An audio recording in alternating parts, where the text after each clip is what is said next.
तो ये शब्द जो है क्रीन, एक्चुअली ये क्राइसिस, KRISIS शब्द से वो निकला हुआ शब्द है।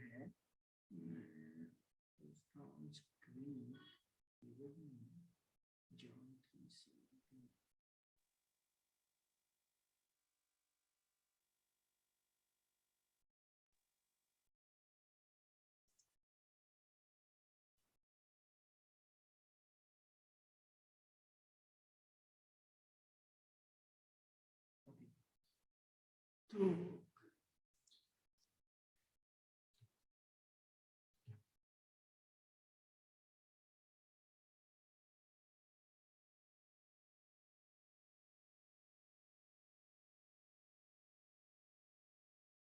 सी, ये देखिए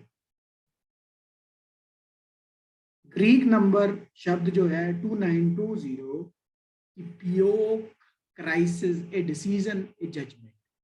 ये क्राइसिस शब्द कहाँ से है, इसका क्या मतलब होता है, जिसको हम जजमेंट अनुवाद किया गया है। इसका मतलब होता है कि जैसे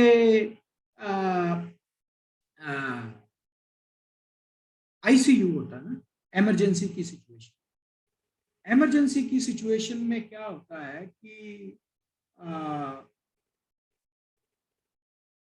या तो सर्वाइवल की बात होती है, या तो मौत, या तो बच गए। तो इनका पुनरुत्थान जो होने वाला है, जो अधर्मी थे, जो बुरे काम करते थे, ये क्राइसिस की परिस्थिति में होंगे, इनका न्याय क्राइसिस की परिस्थिति में होगा। या तो ये सुधर के जीवन प्राप्त कर लेंगे, इमरजेंसी की सिचुएशन है, या तो ये सुधर के जीवन प्राप्त करेंगे, नहीं तो ये जाएंगे दूसरी मृत्यु।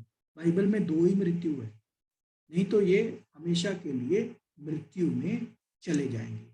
ये है प्रभु यीशु मसीह के कहने का मतलब उनको एक सुधरने का मौका दिया जाएगा। They are already in emergency situation. Judgement मतलब, जजमेंट का मतलब है क्राइसिस, क्राइसिस का मतलब होता है इमरजेंसी। इमरजेंसी का मतलब हम समझते हैं हॉस्पिटल के उसमें कि जिसको आईसीयू में रखा जाता है, उसके वो 2 ही चीज होती है, या तो जीवन या तो मृत्यु। तो ऐसे लोग, दुष्ट लोग, उनको सुधरना होगा, परमेश्वर के वचन को स्वीकार करना होगा। अगर सुधरते हैं तो जीवन, मतलब वो क्राइसिस की परिस्थिति है उनकी, इसके लिए उनका पुनरुत्थान हो जाएगा। ठीक है, और इसी को हम पढ़ते भी हैं कि प्रभु यीशु मसीह जो है वो धार्मिकता से न्याय करने वाले हैं।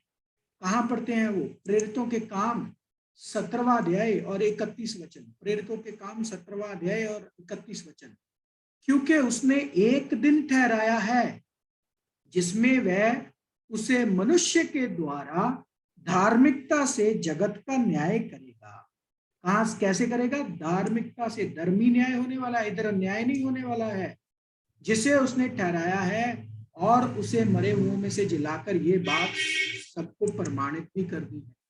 तो प्रभु यीशु मसीह जज होने के नाते न्याय करेंगे, और न्याय बिल्कुल जायज और ठीक होगा। और जो दुष्ट जी उठेंगे वो इमरजेंसी की सिचुएशन में होंगे, जिनको बचाना होगा, जिनको जीवन देना होगा, वो उन पर निर्भर करता है। जैसे आईसीयू में जो पड़ा हुआ होता है, वो उसी पर निर्भर करता है कि कितनी फास्ट रिकवरी होती है उसकी। ठीक है, तो प्रभु तो उनको उद्धार करके जीवित कर देंगे, लेकिन उनको आगे जीवन प्राप्त करने के लिए खुद से भलाई को अपनाना होगा, बुराई को छोड़ना होगा। ठीक है, और ये देखिए क्या लिखा, एक दिन ठहराया है। यहाँ एक दिन का मतलब क्या है? क्या प्रभु यीशु मसीह 24 घंटे में आएंगे, दार दार दार दार दार दार सबका न्याय करके चले जाएंगे? ऐसा होगा? एक दिन का मतलब क्या है? हमने पढ़ा है प्यारे भाई और बहनों, आपको पढ़ाया मैंने क्लास नंबर 0 में, लेकिन आज फिर से देख लो। ये एक दिन का मतलब है 1000 साल। 1000 साल का समय लगेगा प्रभु यीशु मसीह को सबका न्याय करने का के लिए। कितना? 1000 साल। दूसरा पत्रस 3रा अध्याय 8वां वचन, जब बोला ना एक दिन ठहराया न्याय के लिए, एक दिन का मतलब 1000 साल। ये पढ़ लो, हे प्रिय हो, ये एक बात तुमसे छिपी ना रहे कि प्रभु के यहाँ एक दिन 1000 वर्ष के बराबर है और 1000 वर्ष एक दिन के बराबर है। कितना? एक दिन बराबर। प्रभु यीशु मसीह के लिए एक दिन का मतलब 24 घंटे नहीं, 1000 साल। इसीलिए प्रकाशित वाक्य में हम क्या पढ़ते हैं? प्रभु यीशु मसीह और उनकी कलीसिया कितना समय राज्य करेगी? 1000 साल राज्य करेगी। एक और वचन हम पढ़ेंगे जो दानियल 12वां अध्याय 2 वचन हमने छोड़ा उधर। कितने तो सदा के जीवन के लिए और कितने अपनी नामधराई के सदा के अत्यंत गिनौने ठहरने के लिए। इसका अर्थ क्या है? सदा के लिए अत्यंत गिनौने ठहरने के लिए जो शब्द इस्तेमाल हुआ है वो सदा शब्द जो है वो है एज लास्टिंग। मैं डिटेल में नहीं जा रहा हूं। ये जो इंग्लिश में शब्द है ना, क्या बोलते हैं, एज लास्टिंग। एज लास्टिंग तक गिनौने ठहरने के लिए, मतलब गिनौने ठहरने के लिए जरा सोचिए। आपके लिए मैं बोलता हूं, जरा सोचिए, एक कत्ल करने वाला बंदा जिसने 100 कत्ल किए, या एक रेपिस्ट, रेप करने वाला घिनौने काम करके जो मर गया, जब वो जी उठेगा और उसके सारे काम जब सबके सामने प्रकट किए जाएंगे। मान लो मैं बड़े गलत काम करता था, मैंने क्या बोलते हैं मरने से पहले बहुत अत्यंत घिनौने काम किए, गुप्त में किए, किसी को पता भी नहीं है शायद। जैसे हमारे पॉलिटिशियंस इतने बड़े बड़े काम करते हैं, किसी को नहीं पता है। तो परमेश्वर के राज्य में क्या है? सबको प्रकट किया जाएगा, सबको प्रकट किया जाएगा। और जब सबके सामने प्रकट होगा तो क्या परिस्थिति होगी? सब किस नजर से देखेंगे? अरे ये वही है जिसने ये किया, ये वो रेपिस्ट है जिसने एक बच्ची का बलात्कार किया। तो इस नजरों से उनको जब देखा जाएगा, वो एज लास्टिंग, उस युग की शर्मिंदगी उनको उठानी पड़ेगी। ये है ये अत्यंत गिनौने ठहरने का मतलब। उनको शर्मिंदगी का सामना करना पड़ेगा अपने उन कामों की वजह से जो उन्होंने गुप्त में किए, और जो गुप्त में किए हुए काम है उनको प्रकट करेंगे, परमेश्वर के राज्य में प्रकट किया जाएगा। इसके रिलेटेड हम वचन पढ़ लेते हैं। लूका 12वां अध्याय 2 से लेके 3 वचन। बाकी डिटेल्स इन लेसन में है, आप खुद से ध्यान से पढ़ लीजिए। मैं अभी गहराई में नहीं जा रहा हूं क्योंकि हमारे पास 7 मिनट बचे हैं। लूका 12वां अध्याय 2 से लेके 3 वचन। कुछ डपा नहीं जो खोला न जाएगा, और ना कुछ छिपा है जो जाना न पाएगा जाएगा। इसलिए जो कुछ तुमने अंधेरे में कहा है वह उजाले में सुना जाएगा, और जो तुमने कोठड़ियों में कानों कान कहा है वह कोठों पर प्रचार किया जाएगा। सभोपदेशक 12 की 14। क्योंकि परमेश्वर सब कामों और सब गुप्त बातों का, चाहे वो भली या बुरी, न्याय करेगा। अच्छी का भी बुरी का भी न्याय होना है। प्यारे भाई और बहनों, ये वचन में बात लिखी है। ठीक है, तो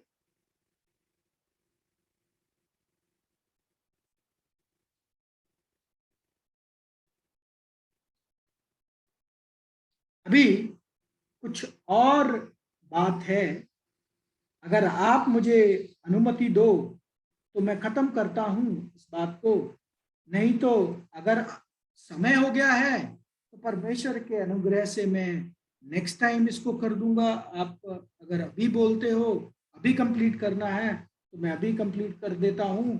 ये है प्रभु यीशु मसीह के विषय में दूसरी बातें, कुछ और बातें, गहरी बातें जिनको हम जाने तो अच्छा है। लेकिन अभी मैं इस वक्त यहाँ पे रोक रहा हूँ। ठीक है, आप खुद से पढ़िए, कुछ नहीं समझ आता है मुझे बताइए। ठीक है, हम दोबारा से वो कर लेंगे।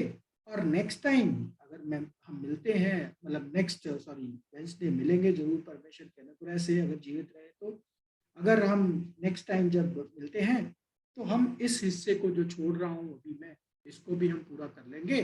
तब तक परमेश्वर आप सबको अपने वचनों से आशीर्वादित करें और आप सबका धन्यवाद।